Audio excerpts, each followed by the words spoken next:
Assalamualaikum warahmatullahi wabarakatuh. Perkenalkan, nama saya adalah Muhadatul Rohmah. Saya dari SMA Unggulan BPPT Al-Fatah Lamongan. Saya adalah calon guru penggerak angkatan 7 dari Kabupaten Lamongan dari kelas 69. Perkenankan, dalam video kali ini saya memaparkan tentang tugas saya, yakni tugas 2.3.A.8 koneksi antar materi dari modul 2.3 coaching untuk supervisi akademik. Poin pertama yang akan saya paparkan adalah kesimpulan keterkaitan materi modul 2.3 dengan modul 2.1 dan 2.2. Akan tetapi sebelumnya saya ingin memaparkan tentang materi-materi poin penting yang saya peroleh selama mempelajari modul 2.3 ini. Yang pertama adalah keterampilan coaching harus dimiliki oleh guru dalam menuntun kekuatan potensi atau kodrat murid. Hal ini karena paradigma coaching memang sesuai dengan sistem Among Ki Hajar Dewantara, khususnya Tut Uri Handayani, yang menggali semua kekuatan atau potensi dari murid kita maupun rekan guru kita, lantas memberdayakan dan mengembangkannya dengan berbagai strategi yang disepakati bersama. Coaching menjadi pendekatan yang memberdayakan karena diawali dengan paradigma berpikir coaching yang meliputi: pertama, fokus pada coachee; 2, bersikap terbuka dan ingin tahu; 3, memiliki kesadaran diri yang kuat; dan yang keempat, mampu melihat peluang baru dan masa depan. Selain paradigma berpikir, dalam coaching juga terdapat prinsip yang meliputi kemitraan, kemudian proses kreatif, dan memaksimalkan potensi. Serta selain paradigma berpikir tadi, juga ada 3 kompetensi inti yang harus dikuasai dalam coaching, yakni yang pertama kehadiran penuh atau presence, kemudian yang kedua mendengarkan aktif dengan rasa, yang merupakan akronim atau singkatan dari receive, kemudian appreciate, summarize, and act, dan mengajukan pertanyaan berbobot sebagai kompetensi inti yang keempat. Adapun percakapan selama coaching menggunakan alur percakapan Tirta yang merupakan akronim dari tujuan, identifikasi, rencana aksi, dan tanggung jawab. Prinsip dan paradigma coaching sangat bisa digunakan dalam supervisi akademik. Hal ini karena dengan menggunakan paradigma coaching akan memastikan bahwa semangat yang lebih mendominasi dalam proses supervisi akademik adalah semangat memberdayakan, bukan mengevaluasi. Fokus terletak pada pemberdayaan untuk mengembangkan kompetensi diri dan kemandirian dari coachee, entah itu murid ataupun rekan guru. Sejatinya, supervisi akademik hanya memiliki satu tujuan, yakni bertujuan untuk memberdayakan dan mengembangkan kompetensi diri dalam rangka meningkatkan performa mengajar dan mencapai tujuan pembelajaran. Hal ini menurut Dares tahun 2001, Glikman tahun 2007 yang saya sitir dari Kemdikbudristek 2022. Adapun prinsip supervisi akademik dengan paradigma berpikir coaching meliputi ada 7 hal. Yang pertama, kemitraan atau proses kuratif antara supervisor dan guru. Yang kedua, konstruktif, bertujuan mengembangkan kompetensi individu. Yang ketiga, terencana. Yang keempat, reflektif. Kelima, objektif, yakni data diambil berdasarkan sasaran yang sudah disepakati dalam observasi.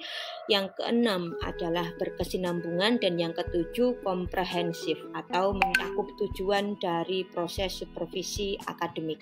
Supervisi akademik dengan paradigma coaching secara umum dilaksanakan dalam 3 tahapan.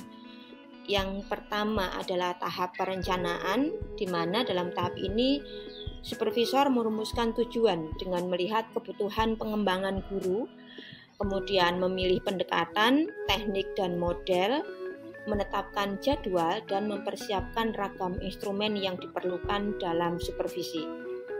Yang kedua adalah tahap pelaksanaan atau disebut juga sebagai supervisi klinis. Siklus dalam supervisi klinis meliputi yang pertama ada praobservasi, yang kedua ada observasi, dan yang ketiga ada pasca observasi. Untuk praobservasi merupakan percakapan guna membangun hubungan antara guru sebagai pihak yang akan disupervisi dengan supervisor sebagai mitra. Keduanya merupakan mitra dalam pengembangan kompetensi diri. Kemudian dalam tahap observasi merupakan aktivitas kunjungan kelas yang dilakukan oleh supervisor, dan pada tahap pasca observasi terjadi percakapan antara supervisor dan guru yang disupervisi terkait data observasi yang diperoleh selama observasi dilakukan. Kemudian bersama-sama menganalisisnya, saling melakukan umpan balik, dan rencana pengembangan kompetensi. Percakapan dalam pasca observasi ini harus berbasis data dan disampaikan secara langsung setelah observasi, bukan karena asumsi, perkiraan, juga tidak disampaikan menunggu waktu yang lebih lama, tetapi sebisa mungkin adalah segera setelah observasi berlangsung. Tahap yang ketiga adalah tahap tindak lanjut.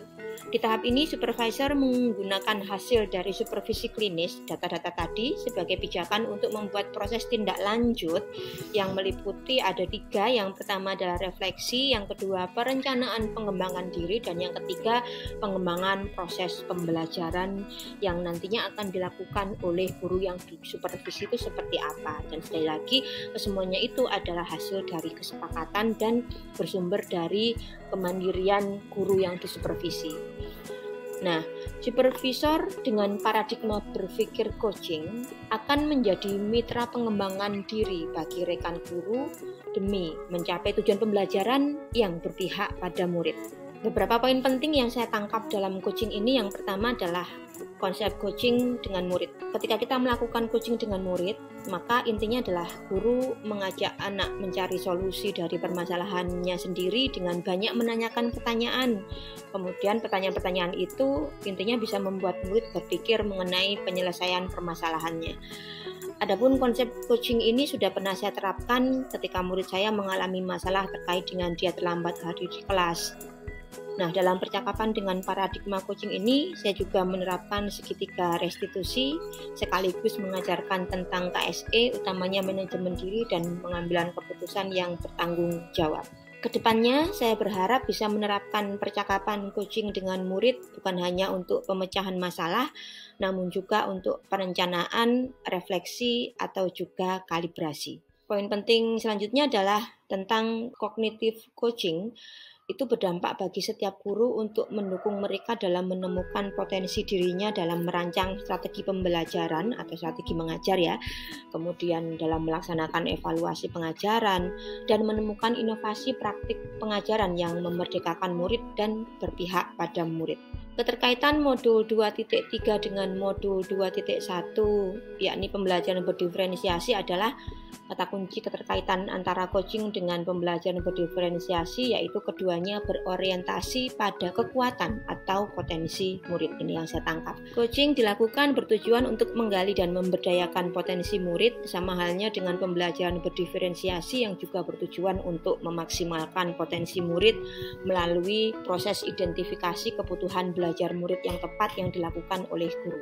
Nah, coaching dapat menjadi salah satu cara untuk mengetahui kebutuhan belajar murid, terutama dari aspek minat dan profil belajar murid yang merupakan langkah awal dalam pembelajaran berdiferensiasi. Jadi, kita bisa menerapkan coaching ini dalam percakapan kita dengan murid ketika kita melakukan analisis diagnostik.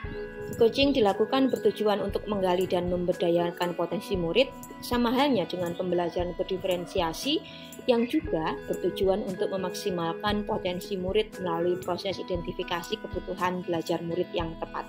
Selanjutnya, menurut saya, coaching dapat menjadi salah satu cara untuk mengetahui kebutuhan belajar murid, terutama dari aspek minat dan profil belajar murid tersebut, yang merupakan langkah awal dalam pembelajaran berdiferensiasi ketika kita melakukan analisis diagnostik.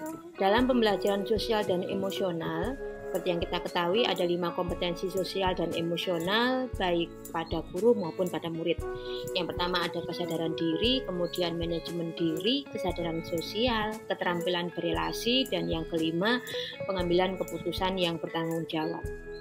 Kelima kompetensi sosial dan emosional tersebut di atas sangat berkaitan dengan percakapan coaching, baik itu untuk coachnya sendiri maupun coachinya.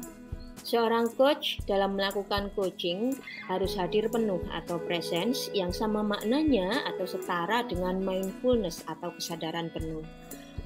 Seorang coach juga harus memiliki kesadaran diri yang kuat, pengelolaan emosi atau manajemen diri yang baik, kesadaran sosial, dan keterampilan relasi selama percakapan coaching, sehingga tujuan coaching dapat tercapai dengan semaksimal mungkin.